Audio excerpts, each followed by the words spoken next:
اعوذ باللہ من الشیطان اللعین الرجیم بسم اللہ الرحمن الرحیم رب اشرح لی صدری ویسر لی امری واحلل عقدۃ من لسانی یفقہوا قولی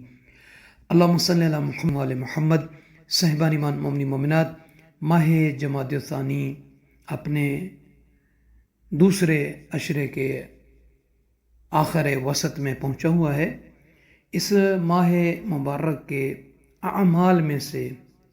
ایک عمل ہے نماز حاجت کا، یعنی ماہ جمادی ثانی کی اس نماز حاجت کی بڑی فضیلت ہے۔ سید ابن طوس علیہ الرحمہ سے نقل ہے، وہ فرماتے ہیں کہ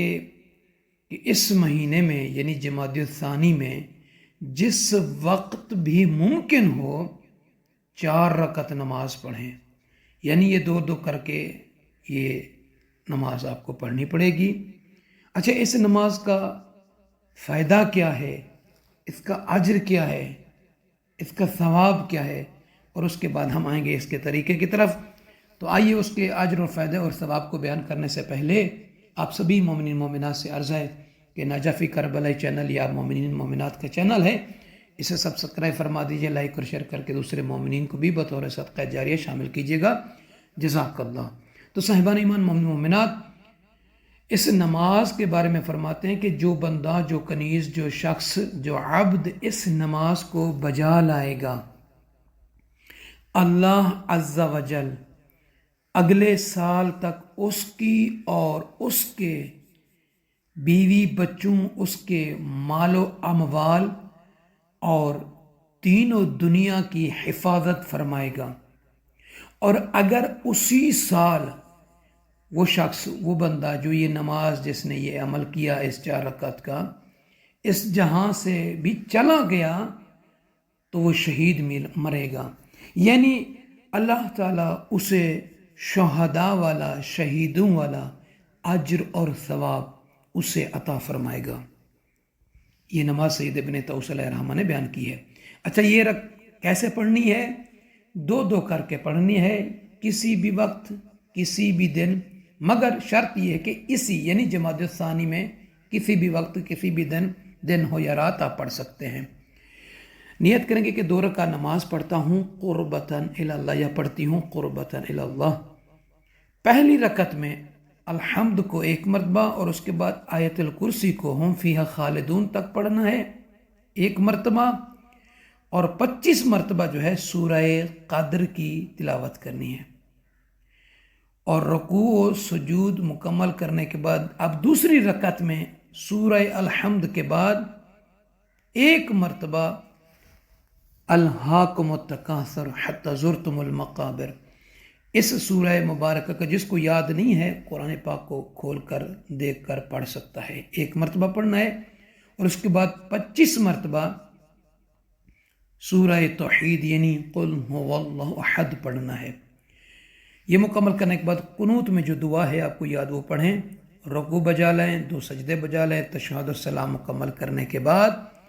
اب دوسری 2 رکعت کے لیے نیت کریں کہ 2 رکعت نماز پڑھتا ہوں یا پڑھتی ہوں قربتاً الی اللہ۔ اب یہاں پہلی رکعت میں سورہ الحمد کے بعد 1 مرتبہ سورہ کافرون کو، قل یا ایہا الکافرون کو 1 مرتبہ پڑھنا ہے، اور سورہ فلق کو یعنی قل اعوذ برب الفلق کو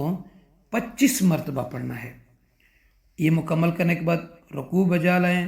2 سجدے بجا لیں، دوسری رکعت کے لیے کھڑے ہو جائیں۔ اب یہ دوسری رکعت، اس میں جو ہے الحمد کے بعد 1 مرتبہ اذا جاء نصر اللہ سورہ نصر کو پڑھنا ہے، اور اس کے بعد 25 مرتبہ سورہ ناس کو پڑھنا ہے، قل اعوذ برب الناس۔ یہ مکمل کریں، قنوت میں جو دعا ہے وہ پڑھیں، رکوع و سجود تشہد السلام مکمل کرنے کے بعد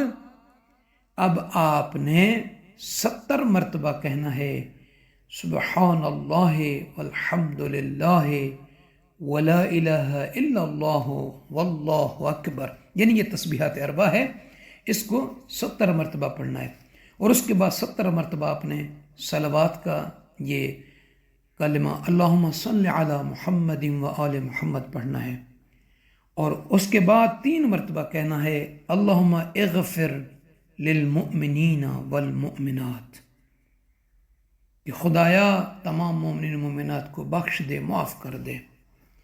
پھر اس کے بعد یہ 3 مرتبہ پڑھنے کے بعد اپنے سر کو سجدہ گاہ پر رکھیں اور 3 مرتبہ کہیں یا حی یا قیوم یا ذا الجلال والاکرام،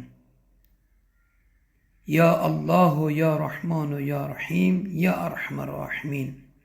یا حی یا قیوم یا ذا الجلال والاکرام، یا اللہ یا رحمان یا رحیم یا ارحم الراحمین۔ اس کو 3 مرتبہ پڑھنا ہے، اور اس کے بعد اسی حالت میں اللہ رب العزت سے اپنی حاجت، اپنی منت، اپنی خواہش، اپنی آرزو، اپنی دلی مراد کی جو بھی خواہش رکھتے ہیں وہ اللہ سے مانگیں، طلب کریں، محمد وآل محمد علیہ السلام کا واسطہ دے کر۔ فرماتے ہیں کہ جو بندہ، جو کنیز اس طریقے سے جب یہ 4 رکعت نماز پڑھے گا، پھر اس کے بعد سر سجدے میں رکھ کر یہ عمل کرے گا، پھر دعا مانگے گا، تو جو بھی حق تعالی سے وہ طلب کرے گا، مانگے گا، تو انشاءاللہ تعالی اس کی وہ طلب روا ہوگی، پوری ہوگی۔ تو صاحبان ایمان سے عرض ہے جتنا ہو سکتا ہے اپنی فیملی، دوست، احباب، رشتہ داروں کو، آج کل واٹس ایپ ہر کسی کے پاس ہے، ثواب کی نیت سے اس کے لنک کو جو آگے شیئر کیجئے تاکہ دوسرے مومنین بھی اس سے مستفید ہوں، ہم اور آپ کے لیے دنیا آخرت کے لیے ذخیرہ نجات بنے، صدقہ جاریہ بنے۔ جزاک اللہ۔